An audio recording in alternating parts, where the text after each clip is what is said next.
రక్తమును రక్తంలో ఏముంటది అంటే ఆ ప్రాణ దోషము మన మీదకి రాకుండా నిమిత్తము. కాబట్టి ప్రాణంలో ఇప్పుడు ఏముంటది, అదే రక్తంలో ఏముంటదండి, ప్రాణం ఉంటుంది. ఇప్పుడు దావీదు గారు ఎవరితో మాట్లాడుతున్నారు? తన రక్తములో నివసిస్తున్న అంటే ద ప్రాముఖ్యమైన ఇంపార్టెంట్ పర్సన్ ఈజ్ లైఫ్. హల్లెలూయా, హల్లెలూయా. ఆ లైఫ్ ఎక్కడ నుండి వచ్చిందండి? దేవుడు మన నాసికారంధ్రములో ఊపిరి ఊదగా. దేవునికి స్తోత్రం. హల్లెలూయా. That is the important for everyone to live on the earth. If you want to live on the earth, the life is very much important.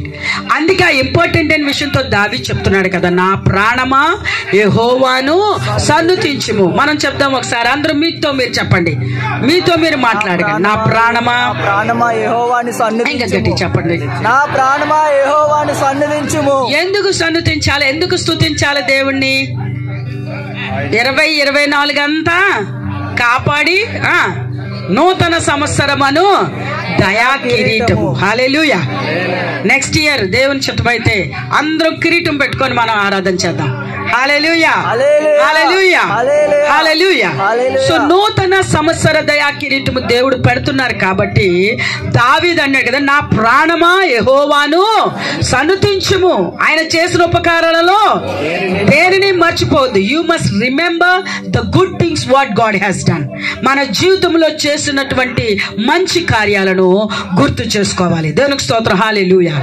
ఒక ఉపమాన రీతిగా దేవుడు ఒక వాక్యం చెప్తున్నారు, చూడండి నాతో పాటు దయచేసి. లూకా సువార్త 13వ అధ్యాయము 6 నుండి 9 వరకు చదువుకుందాము. లూకా సువార్త 13వ అధ్యాయము 6 నుండి 9 వరకు. మరియు ఉపమానము, it's a parable example Jesus was telling to the disciples. చెప్పండి. ఒక మనుష్యునికి వాట్ ఈజ్ హ్యావింగ్ ద్రాక్ష తోట ఉన్నది. హల్లెలూయా, హల్లెలూయా. ద్రాక్ష చెట్టు తోటలన్నీ వేసి మధ్యలో ఏం చేశారంటండి, అంజూరపు చెట్టు వేశారంట. దేవునికి స్తోత్రం. హల్లెలూయా.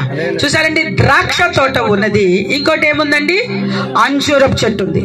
2 రకాలైనటువంటి చెట్లు ఒకే తోటలో నాటబడ్డాయి. చదవండి రా తల్లి. చాలండి. అంజూరపు చెట్టు దగ్గరికి వచ్చి ఏమైనా కాయలు ఫలములు కాసిందా అని చెట్టుని ఏం చేస్తున్నారంటండి, ఏమండి అంజూరపు చెట్టునే ఎందుకు ఎతకాలి, ద్రాక్ష చెట్టుని ఎతకాలి కదా. ద్రాక్ష చెట్టుని ఎతకకుండా ఏ చెట్టు దగ్గరికి వచ్చి ఎతుకుతున్నారండి, అంజూరపు చెట్టు. వెరీ వెరీ ఇంపార్టెంట్ పాయింట్ ఇది. ఒక తోటలో ద్రాక్ష చెట్లు ఉన్నాయి, అంజూరపు చెట్టు ఉంది. 2 క్రీపర్స్ లైక్, అంటే అంజూరపు చెట్టు కొద్దిగా గట్టి ప్లాంట్ లాగా వస్తుంది, కొమ్మలు విస్తరిస్తాయి. ద్రాక్ష చెట్టు ఏం చేస్తుందండి, ట్వైన్. అది అంటే ఏంటండి, అది తీగ. తీగ రావడాన్ని బట్టి ఆ ద్రాక్ష గెలలు అవి ఆయా సమయాలలో కాస్తుంటాయి. కానీ అంజూరపు చెట్టును ఏమని కోరుతున్నారండి, ఏమైనా కాయలు ఫలములు కాసిందా అని వెతుకుతున్నారు. దేవుని స్తోత్రం. హల్లెలూయా. చదవండి, తర్వాత చదవండి. కనుక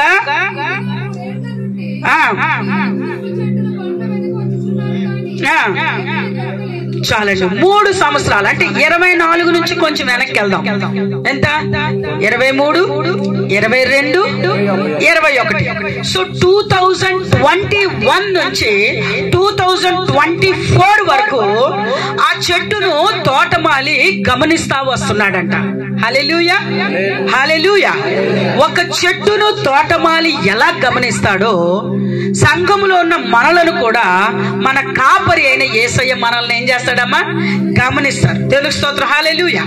సో దేవుని బిడ్డలారా, 2021 నుంచి 24 వరకు ఈ చెట్టు ఏం చేయలేదంటండి, కాయలు కాయలేదంట. తర్వాత ఏమైంది చదువుదాము.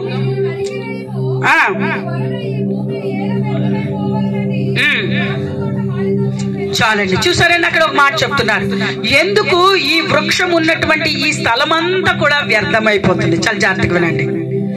యేసయ్య ఒక రోజు ఒక అద్భుతం చేయాలని వచ్చారు, కానీ అక్కడ స్థలము లేదు. లోపల మిరాకిల్ చేద్దామని యేసయ్య వచ్చేసరికి స్థలము లేనందున చాలా క్రౌడెడ్ గా ఉండడాన్ని బట్టి మిరాకిల్ చేయలేకపోతున్నారు.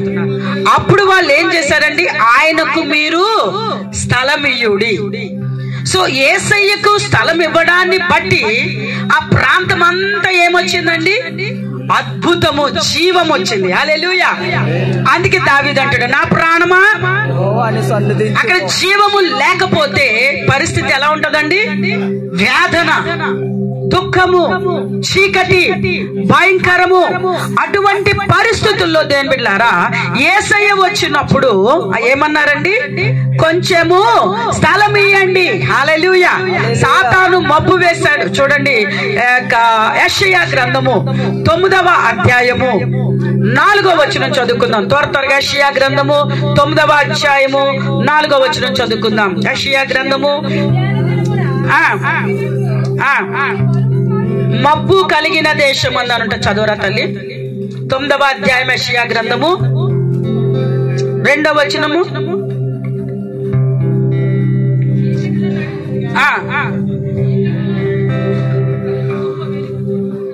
ఓకే, అది కాదు మన వాక్య భాగం, తర్వాత చదువుకుందాం దేవుని బిడ్డలారా. సో మబ్బు కలిగిన దేశమందు మబ్బు నిలబడలేదంట. దేవునికి స్తోత్రం. హల్లెలూయా. సో వేదన కలిగిన మబ్బుతో ఉన్నటువంటి నఫ్తాలి జెబూలూను దేశములో ఎప్పుడైతే యేసు ప్రభు పుట్టారో ఏమొచ్చిందండి? అక్కడ వెలుగు వచ్చింది. Full there came a light.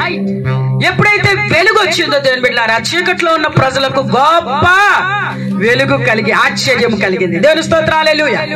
ఇక్కడ కూడా యేసయ్యకు స్థలమియ్యుడి. when they started giving the time and the place to Jesus Christ, there came a life, there came a joy, there came a prosperity. 25లో యేసయ్యకు మనము స్థలం ఇస్తే, మన హృదయంలో చోటిస్తే మనకేమొస్తుందండి? వెలుగు వస్తుంది, జీవం అధికమవుతుంది, ఇంకా ఆశీర్వాదం వస్తుంది. సో మన వాక్య భాగంలోనికి వెళ్ళిపోదాం. అక్కడ ప్లేస్ ఏమైపోయిందంటండి? అంజూరపు చెట్టు నాటిన స్థలం ఏమైపోయిందండి? వ్యర్థం అయిపోతుంది. అరే ఇంకొక చెట్టు నాటితే విస్తారముగా ఫలించును కదా, ఎందుకు ఈ వృక్షము బట్టి స్థలము వేస్ట్ అయిపోతుంది అని చెప్పట తోటమాలిని పిలిచి, అరే ఎందుకు ఈ చెట్టుని ఏం చేయమన్నాడండి? నరికి వేయమన్నాడు.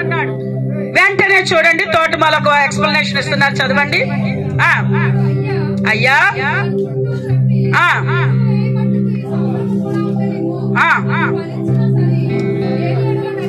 అదండి దేవుని స్తోత్రం. హల్లెలూయా. తోటమాలే చెప్పాడు 3 సంవత్సరాల నుంచి ఆ చెట్టు కాయలేదు. అదే తోటమాలి మళ్ళీ అంటున్నాడు యజమానితో. చాలా చిత్రంగా ఉంది కదండి. ఫస్ట్ కంప్లైంట్ ఇచ్చింది ఎవరు? తోటమాలి కంప్లైంట్ ఇచ్చారు. ఈ చెట్టు ఎందుకు ఫలించట్లేదు? 3 years నుంచి 2021 నుంచి ఇప్పటి వరకు ఇలాగే ఉంది. నో, దీన్ని తీసేయమంటే మళ్ళీ తోటమాలి ఏమంటున్నాడండి? ఉండివ్వండి, తీసేయొద్దు చెట్టుని. హల్లెలూయా. హల్లెలూయా. ఆ చెట్టును తీయొద్దు. ఏం చేస్తారంటండి ఈయన మరలా? అలాగ సరిగ్గా చెప్పండి. చుట్టూ త్రవ్వి. హల్లెలూయా. చుట్టూ ఏం చేస్తారంటండి? త్రవ్వాలి అంటున్నాడు. అంటే దేవుని వాక్యము నీ హృదయము లోపలికి వెళ్ళట్లేదు. దేవుని వాక్యమును నువ్వు లోపల అంతరంగంలోకి తీసుకోవట్లేదు. దేవుని వాక్యమనే ఆ ఎరువు, దేవుని వాక్యమనే మాన్యూర్ నువ్వు లోపలికి తీసుకోలేదు. కాబట్టి ఆ చెట్టు ఏమవట్లేదండి? దేవునిలో ఫలించలేకపోతుంది. హల్లెలూయా. హల్లెలూయా. అంటే ఇప్పుడు ఈయన ఏమంటున్నారు తోటమాలి? నో, లోపలికి అంతరంగంలో చొచ్చుకొని వెళ్ళినట్లుగా నేనేం చేస్తాను? చుట్టూ త్రవ్వుతాను. త్రవ్వినప్పుడు ఆ నేలను వారి పలుగుతో తవ్వితే ఏమవుతుందండి? నేల ఏమవుతుందండి? పగిలిపోతుంది. హల్లెలూయా. హల్లెలూయా. ఆ నేలను త్రవ్వి ఏమేస్తారంటండి? మాన్యూర్ వేస్తారంట. అంటే త్రవ్వడం అన్న మాటకు దేవుని బిడ్డలారా he will create the pain. అర్థమేంటండి? నొప్పి కలిగించి వాక్యాన్ని లోపలికి పంపిస్తారు. హల్లెలూయా. నొప్పి కలిగించి వాక్యం అర్థమైనట్లు చేస్తారు. హల్లెలూయా.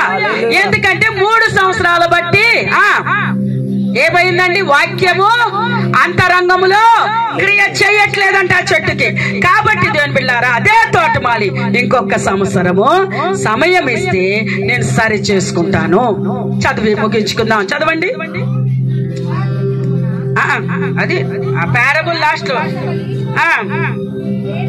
లేని ఎడలా చాలండి. దేవుని స్తోత్రం. హల్లెలూయా.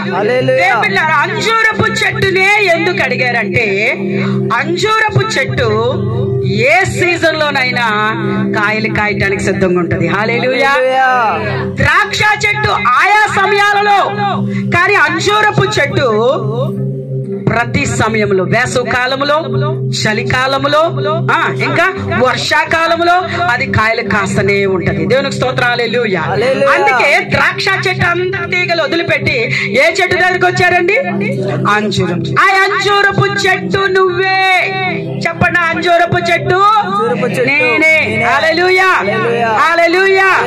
అంజూరపు చెట్టు దగ్గరికి వెళ్ళి ఒకసారి మాట్లాడారట. అసలు అంజూరపు చెట్టు ఏం మాట్లాడుతుందో చెప్పి ప్రార్థన చేసుకుందాం. న్యాయాధిపతుల గ్రంథము 9వ అధ్యాయము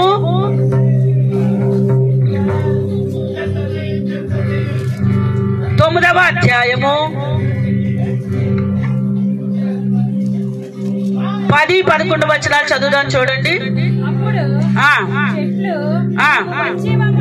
నువ్వు వచ్చి మమ్ము నేలుమని అంజూరపు చెట్టును అడగగా అంజూరపు చెట్టు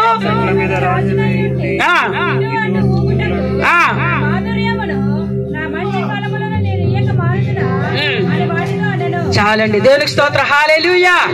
ఇందాకటి చెట్టు 3 years ఏ మాత్రము కూడా ఫలించట్లేదు. ఇక్కడున్న అంజూరపు చెట్టు ఏం చెప్తుందండి? నా యొక్క అటు ఇటు నేను అటు ఇటుగా ఉండటానికి నేను రాలేదు. ఏం చేయటానికి వచ్చిందంటండి? నా మాధుర్యమును, నా మంచి ఫలమును. హల్లెలూయా. 2 చెట్లు. ఇందాక చెట్టుకి ఏం లేదండి? ఫలభరితము లేదు, వాక్యం అంతరంగం లోపలికి వెళ్ళట్లా. ఈ చెట్టు అంటుంది కదా, నా మాధుర్యమును, నా ఫలభరితమును నేను ఇయ్యక మానుదునా. ఈ రోజు ఈ 2 ట్రీస్ లో ఈ యొక్క 3 సంవత్సరాల బట్టి మనం ఎలా ఉన్నాము, ఈ యొక్క 2025లోనికి వెళ్తున్నాము. మనకు తెలుసు దేవుడు మనల్ని దీవిస్తాడు. నూతన సంవత్సరం దయా కిరీటం పెట్టారు. సంవత్సరాది నుండి సంవత్సరాంతము వరకు ఆయన కన్నులు మనల్ని చూచుచున్నాయి. సంవత్సరము జరుగుచుండగా కార్యములను నూతన పరచుచున్నారు. 5వది, నువ్వే అంజూరపు చెట్టును పోలి ఉన్నావు. ఆ మాన్యూర్ అనే దేవుని వాక్యము నీ హృదయములోకి, మైండ్ లోకి వెళ్తుందా లేదా? లేనటువంటి వృక్షాన్ని దేవుడు తీసేయమన్నాడు. తోటమాల అంటున్నాడు, నో, అలా చేయొద్దు, నువ్వు ఈ వృక్షాన్ని ఉంచు, మేము దీనిని మరలా బాగు చేస్తాం.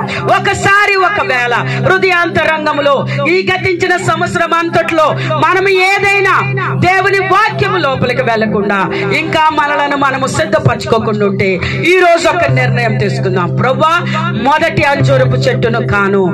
ఎలా ఉండాలండి? 2వ అంజూరపు చెట్టుగా సంఘములో, కుటుంబములో, సమాజములో, స్నేహితుల ఎదుట, ఆఫీసులో, నేను ఎక్కడున్నప్పటికీ నేను అట్టి రీతిగా ఉంటానని దేవునికి అప్పగించుకుని చిన్న ప్రార్థన చేసుకుందాం. దయచేసి అందరూ తలలు వంచి కళ్ళు మూసుకొని once again reconcile with the lord. దేవునితో సమాధాన పడదాం. 2025 ప్రభువా, నేను ఎంటర్ అవుతున్నాను తండ్రి.